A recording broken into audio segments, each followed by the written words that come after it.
ये मैटर ये आज से 10 दिन पहले अचानक हमारे पास है ना नगर परिषद के ड्राइवर का फोन आया, भी एम्बुलेंस वापस मंगवा रहे हैं नगर परिषद वाले, अभी को काम होगा ले जाए। बाद में पता लगा कि भाई क्यों मंगवा रहे हैं, तो कारण कोई बताया नहीं नॉलेज जी। नगर परिषद के ने हमने मना कर दिया कि भाई यहाँ की एम्बुलेंस है ना गोरख सदल से जो दे रखी है वो नहीं दी, वापस ले ली जाएगी। तो हमने उच्च अधिकारी को फोन किया भी ये क्या मैटर है, तो नॉलेज जी नगर परिषद के जो कर्मचारी है वो मना करके कोई भी एक्सीडेंट घायल कुत्ता बिल्ली घायल होगी तो वो नहीं उठाएंगे। भाई क्यों? वो बोलते हैं कि भाई बीमार घायल जीव जंतुओं को उठाने का कार्य नगर परिषद का है ही नहीं। हमको बड़ा अजीब लगा। अभी तक तो सारा काम नगर परिषद के अधिकारी कर रहे थे और अब वो कह रहे हैं हमारा काम ही नहीं है।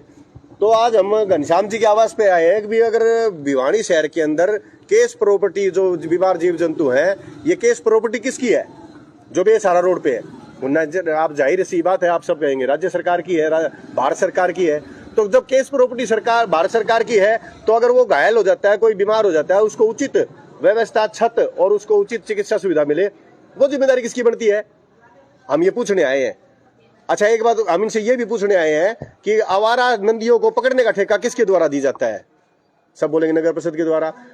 बंदरों को पकड़ने का ठेका किसके द्वारा दी जाता है? सब बोलेंगे नगर परिषद के द्वारा। एंटी रेबीज जो कार्यक्रम है वो चलाया जाता है, किसके द्वारा चलाया जाता है? वो बोलेंगे नगर परिषद के द्वारा। तो फिर बीमार व बेसहारा जो जीव जंतु है ये रोड पे पड़े तड़प रहे हैं, इनको उठाने की जिम्मेदारी किसकी बनती है? यानी कि तनख्वाह ले नगर परिषद और काम करे कोई तीसरा तेली। अब हम घनश्याम जी के पास है, हमारे राजा हैं, अब भाई नगर परिषद के अधिकारी मना कर रहे हैं, अब भाई हम कोई भी घायल जीव जंतु नहीं उठाएंगे, हम सिर्फ मरे हुए पशु को उठाएंगे और साफ सफाई करेंगे। तो फिर हम यूं पूछना चाह रहे हैं, है काम किसका? हम वो काम का जिसका काम है हम उसका फोन नंबर लेना है और उनसे बात करना है, हमारा सोल्यूशन करो। पिछले 10 दिन के दौरान में बहुत से गाय कुत्ता बिल्ली मर चुके हैं नगर परिषद की सरासर लापरवाही से। और अभी 3 दिन पहले हम घनश्याम जी से मिले थे और घनश्याम जी कहा था कि जी नगर परिषद के अधिकारी हमारी सुनवाई नहीं कर रहे हैं, तो नगर परिषद के हम आपको सूचना देंगे। तो 3 दिन पहले घनश्याम जी ने कहा था भी इसी एक नंबर नोट करा था, भी इस पे आप सूचना दो। हम वीडियो और नंबर प्रॉपर तरीके से उनके पास बाकायदा व्हाट्सएप पे शेयर कर रहे हैं और उनको फोन करके बता रहे हैं अगर भाई आप है ना इनको दो।